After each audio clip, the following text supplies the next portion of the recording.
Thanks for joining us in the Florida Today newsroom. I'm Matt Reed, and joining us in the studio today for an update on Brevard's health, as well as the latest on Obamacare, is Chuck McClung, Florida Today's health editor. Thanks for joining us here today, Chuck. I'm happy to be here. Now, you recently had a report on Brevard County's overall health, some kind of ranking that's come in. How are we doing? Overall, we don't do bad. We ranked 25th. Last year, we were 26th. In we're the up state a notch. of In the the counties? state, yes. Okay. Of the 67 counties, we're 25th this year. But what's dragging us down is our behaviors. So we actually have a nice environment, it sounds like, or some Right. other advantages, Yes. but Yeah. we're doing it to ourselves. Yes, we are. We drink to excess. We smoke too much. We're physically inactive. And I forgot what the other thing was there. But there were Obese? serious. Obese, oh yes, we are obese. About 25% of the county is obese. So we are above average of other counties on those activities. We're in the upper third, though, still, somehow, in Florida. Yes, we are, right? but we would be a lot higher overall. We could probably be in the top 20, top 15 in the state if we could improve those behaviors.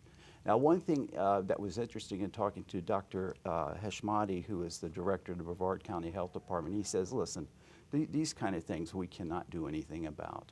Oh, he can't. Yeah, he can't. He says, all this, we need to let people know about this and where they can go seek help to change these behaviors. There are a lot of agencies, it'll take a lot of agencies, he said, to change this. Sure. Okay.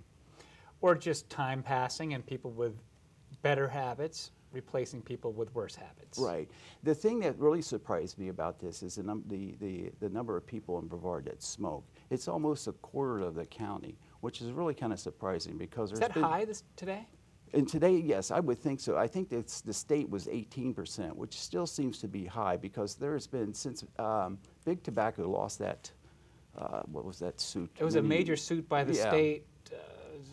Because it was costing the state so much for nursing homes and Right. other thing to take care of sick smokers. And a lot of that, the money that Big Tobacco ended up paying went to educating people about the harms of smoking. Like we have, there's a couple agencies in Florida that have campaigns year-round Sure. about stop smoking and what and about what it's doing to you. And it's surprising that number is still as high as it is. Well, I can tell you personally, I was a smoker for many years until about 8 years ago, about the time this came out. Is that right? Yes. Well, it seems like in today's high schools, there aren't a lot of young people who smoke. Smoking tobacco and cigarettes is Right. almost as deviant now among teenagers as smoking marijuana was back Right. maybe when you and I were in high Right. school. In high school, you had the smoking grounds, and that was fine to do on Right. campus, right? Right. At that and then time, the right. people who wanted to smoke a little pot had to sneak away somewhere Right. and do it. Well, now, just about every kid who smokes pot, but not every kid who smokes pot smokes cigarettes. Yeah. But something else that's happening, and it's a recent phenomenon, is the e-cigarette. And that could be a big problem because apparently they're safer, okay, because you're not getting all the other toxins that you get when you smoke a cigarette. You're not getting the But you're getting that habit Okay. of actually holding that cigarette or that e-cigarette and inhaling it to get that nicotine. They can be expensive, okay, but it's what the critics are saying about it is they're teaching kids, hey, this is how you smoke when you want to smoke a cigarette, a real cigarette. So that there's some concern about e-cigarettes. But we're also overweight, right? I Right. mean, our rate of obesity, I think, what did you say it was? Somewhere in the 20s? It's at it's 24%, I believe, of Brevardians are obese. Another mid-20s are physically inactive, which is kind of surprising because of our climate. We could be active outdoors almost 12 months out of the year. It's like you had mentioned before, golf courses.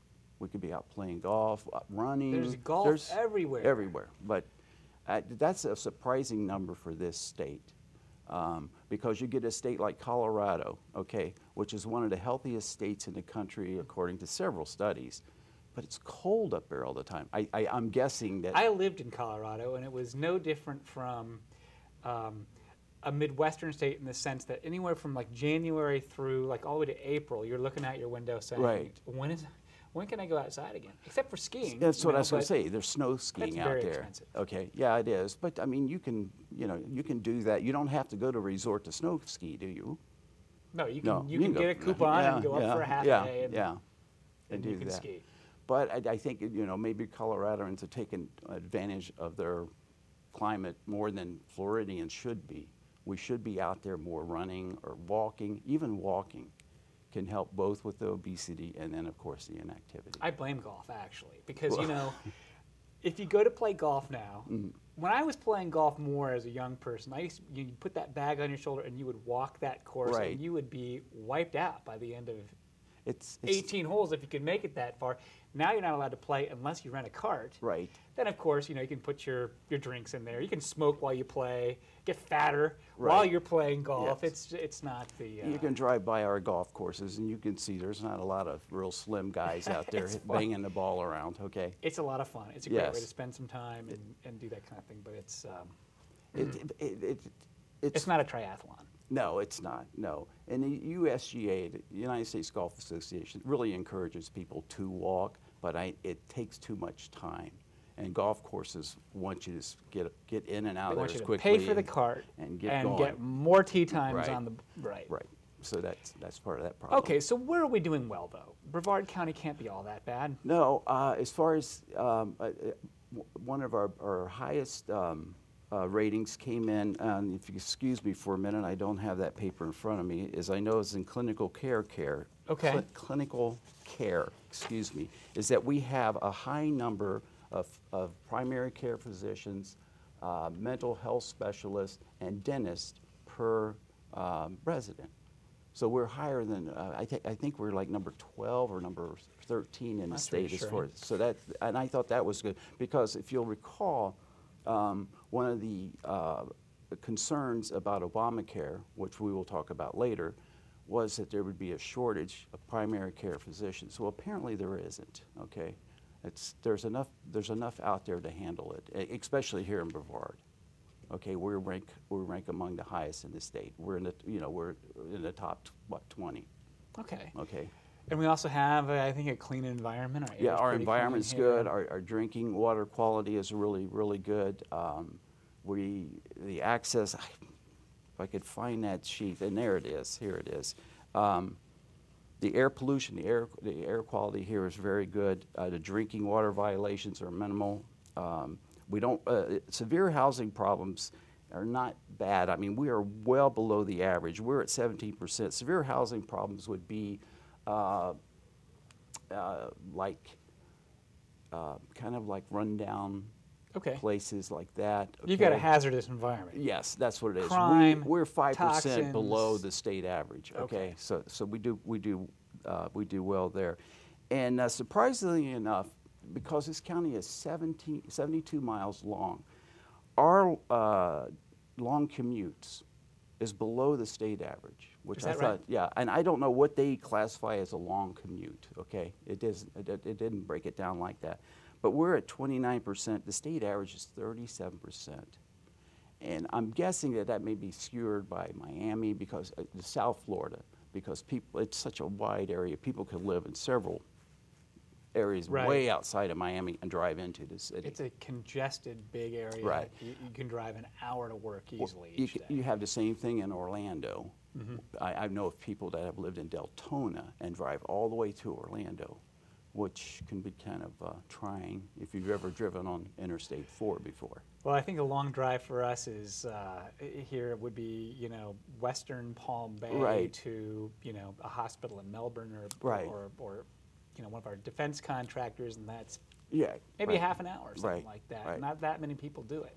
It's generally pretty easy to get around here. Right, it is. Nice. It is. You mentioned a moment ago the number of primary care physicians per people, that there was some speculation about whether or not we were going to be able to sustain Right. that under Obamacare, but things look like they're pretty good.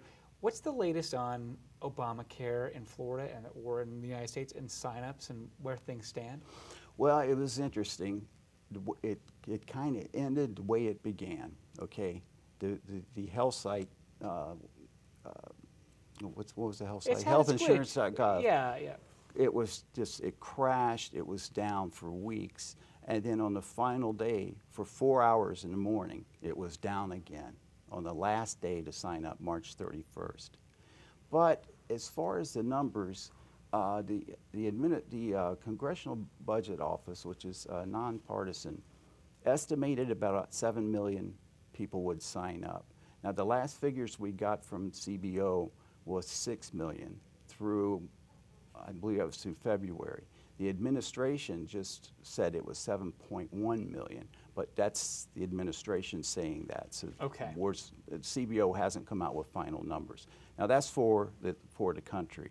For Florida, I think we were looking at, not for Florida, but for Brevard County, there's no real hard numbers out there. There's not an agency that counts each county, so I can't give you that figure. I know there were like 44,000 people apparently eligible for, or were uninsured. That sounds about they were right uninsured, for the number of uninsured right. in Brevard County. But there are like 18,000 of those people that fell into this Medicaid gap, that they were, I see, but too poor to get Obamacare, but they couldn't get Medicaid. Not poor enough to qualify for the yes, state. Right. Because Florida did not participate in the Medicaid Right. expansion, which was really the biggest expansion Right. tool in this whole Right. scheme, whether you Right. like it or you don't like it. And that was going to cover the most. That was going to be the biggest increase in coverage of the uninsured. Right, right. And that was how everyone, as the president said, would have health insurance. You had to expand Medicaid to do that. And Florida, of course, and I forgot how many other states chose not to do that. Again, I think it is worth repeating for people that Obamacare really was about universal coverage first and foremost, with some long-term things in there to help sort of contain the cost curves. Right. And there are winners and losers and all of that. We're not going to get into the politics of whether or not it takes away freedom and that kind of things today. But in terms of getting people covered and getting care, they have met their goal in terms of the number of people that they were going to try to get in through the health exchanges. Yes. Correct? That's correct. They did. But Health and Human Services just reported that between 80 and 90% of those people had signed up. Okay. But they hadn't paid the premium. I got that backwards. 80 to 90% had paid the premium. Okay. 10 to 20% had not paid a premium yet. I see. But I see that can change. We have until April 15th. Or people who haven't signed up or who are in the process now. On the last day, if you started the process, the administration was going to give you that additional 15 days to get the process finished and to get insurance. So they have until April 15th. And we don't know, well, what don't we know about the people that have signed up so far? There's some questions out there still as of We don't this know. week. Yes, we don't know. The real key demographic in this is what they call the young invincibles, the people that are 30 and younger. Those people needed to sign up to make this really work because they wouldn't be using it as much. They're young, they're healthy, they're invincible. But we would need them to sign up to offset the cost of the older people who did sign up, who had pre-existing conditions, which was a big, big element in this whole law, is they couldn't health insurers could not deny you because of a pre-existing condition. Yeah, it was, I think, even going back to the congressional testimony back when they were deliberating whether to pass the Affordable Care Act. You had insurance executives and even the whistleblowers saying, look, they've kicked out the people who got sick and have pre-existing conditions. Right.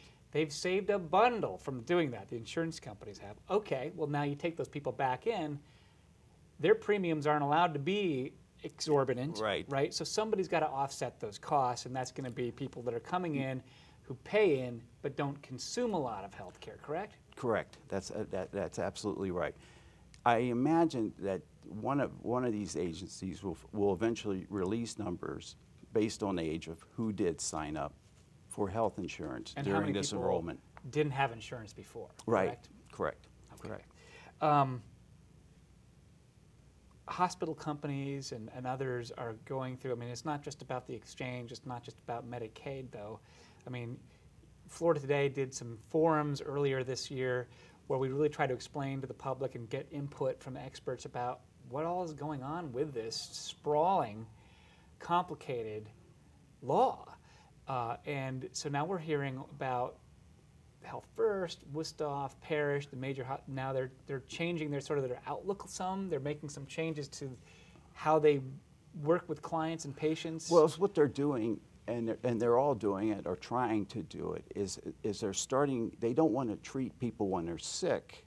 Or see people only when they're sick and need treatment. They want to see people when they're healthy and help them stay healthy. And that's Steve Johnson, when he first came aboard at Health First 2.5 years ago. That was one of the first things he told me about. Is we've got to work on seeing these people before they need hospitalization. We've got to work on keeping them healthy, rather than work on just fixing them and then moving them back out. So it's, and again, that goes back to behaviors like we talked about, right, in the county rankings. And of course, they're also trying to redo their technology, their forms, the way they bill, all those kinds of things, and probably right. Those are still a ways out. Yeah, that's, yes. The thing that I'm just to interject, I think one of the biggest changes that has happened to healthcare and healthcare insurance in the last couple of years is not part of Obamacare necessarily. It's part of it, but it predates the passage of the law, and that is just the economy's shift to the high deductible, low premium, high deductible, higher out of pocket health plans. Yes. That's the predominant source or type of insurance that's sold on these exchanges we were talking about. Right. For a lot of people that work for companies, it wasn't Obamacare that put you into one of those plans. It was your company that did it. Yes.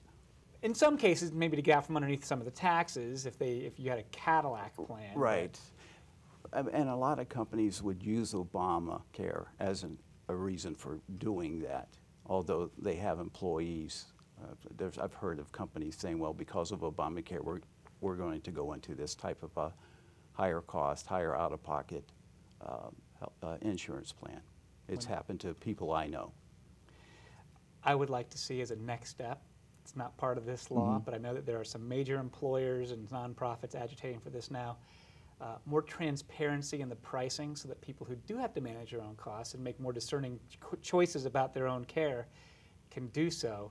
But apparently at this point, there's still a lot of secrecy and confidentiality agreements, and even from our own insurance companies, we can't get the negotiated prices sometimes. Right, and that's true. And I don't know when and if that will ever change, Matt. Let's talk about one of the other things that you have coming up, and that is this issue of assisted living. It's a big issue for seniors right now. It is. What can you tell us? The story that's coming in, will be in Thursday's health section, is talking about people who may wait too long to make that choice to get into assisted living. Because as we get older, sometimes we can our properties or our homes are just too big for us. We could have two-story homes that it's hard for us to navigate a second floor, to get up the stairs. Or we're just alone there. Yes, or being alone. Again, that's true. This story is wanting people to take a real hard look at your situation and say, okay, when is the right time that maybe we need to move into assisted living? It could be that your spouse has an illness or a condition that you alone can't handle, But you can't wait too long because the costs get higher the older you get, And of course, the older you get, the more you're spending your retirement, Right. There's a lot of issues there, things that we really want people to look at, to think about.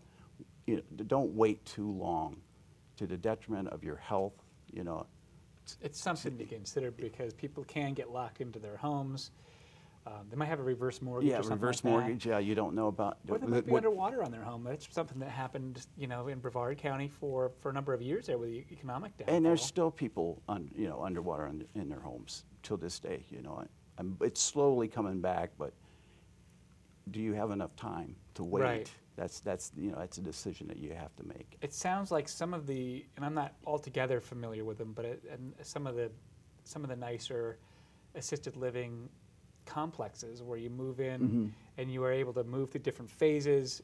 There's a significant buy-in to these places. You really buy a place and you pay, but that's non-refundable. You know, and you have to have those resources to be able to get into at the front end. Yes, you do. It's expensive, and it gets more expensive the longer you wait.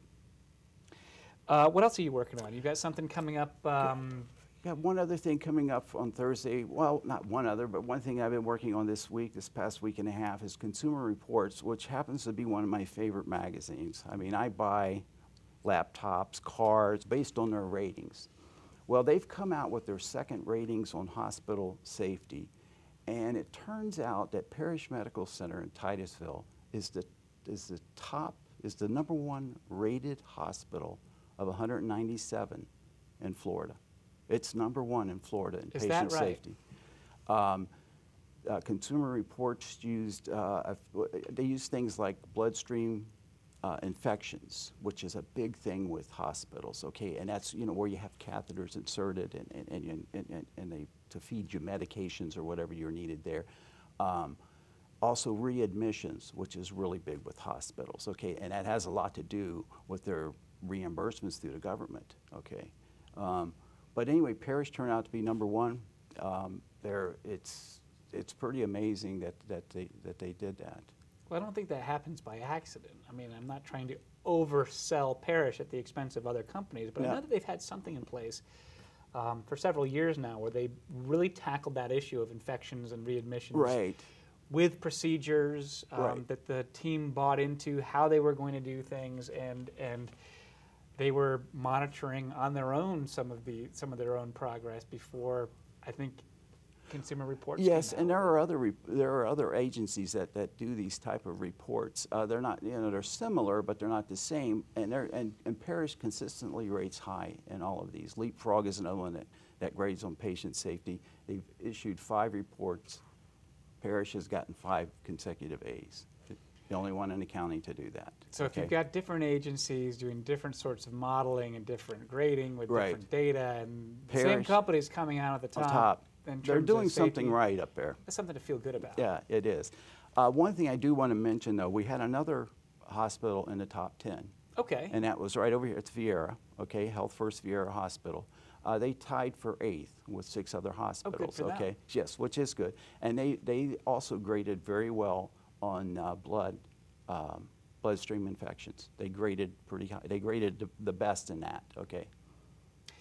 Do you think it might have something to do with technology or newness or anything like that, or do you think it's more of a culture and procedural thing? I think it's a culture, procedural thing.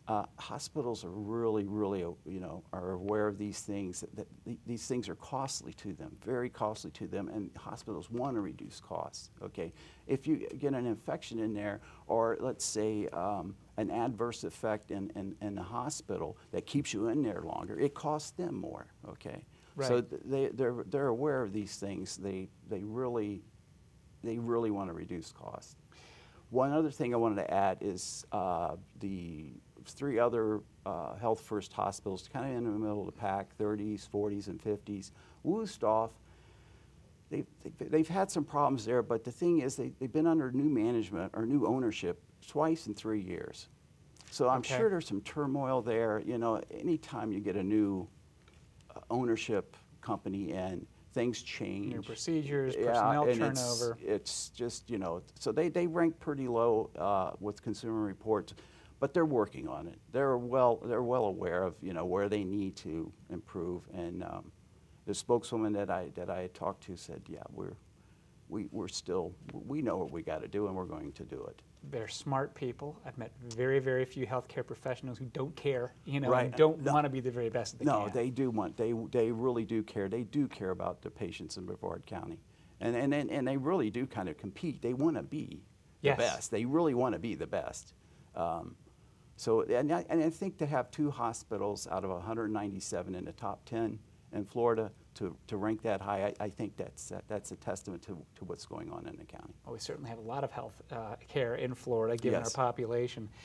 And just to come back to an issue we touched on earlier, hospitals are being reimbursed differently by Medicare, aren't they now? Yes. Based on things like infections and readmission Yeah, rates? readmissions, the readmissions, I know they get penalized. I don't know the amount of the penalty. It's a small percentage, but if you're readmitted within 30 days of being discharged for any cause. If you're readmitted for any cause at all, they get a penalty there. They don't get some of the money coming to them. All right, so we've got just about a minute left. Okay. If I'm a reader who is unfamiliar with your health section in Florida today, what are some of the features that we might look forward to finding in it week after week? Well, one thing I do want to point you to, because we have a generally older population here, is Dr. Pamela Trinetti's column each week. Dr. Trinetti is not only a wonderful doctor, but she's a great writer. She tells stories. I get a lot of letters, a lot of emails of people saying, wow, she's fantastic. Is she the one that writes about issues that pertain to aging and things that might come up very frequently? Yes, she's someone that I would that I enjoy reading her. I say I don't edit her, I just read her, and I really do that. Another thing is we do a Health Pro Q&A, which is we'll pick a health pro, anybody, a nurse, a PA, doctor, you know, any medical assistant, and we'll talk to them, get to know them, their challenges, what they like to do, what's rewarding in their jobs. We do that weekly. I think that's something that people would enjoy. There's so many different specialties. It attracts so many different types of personalities. It's always kind of interesting to hear their motivations and what kind of satisfaction they get out of their jobs. Well, and that's the thing I like that George will ask, the writer George Wright will ask, what's your favorite part of your job and what's the least favorite part, okay? And you'd be surprised insurance companies come up as the least favorite part a lot of the time. Oh, I'm sure. I'm sure, because there's so many different ones that they have to contend with. Yes. And I think you have something in there. If it's not a standing feature, but it's something that I will subject-wise, I'll find.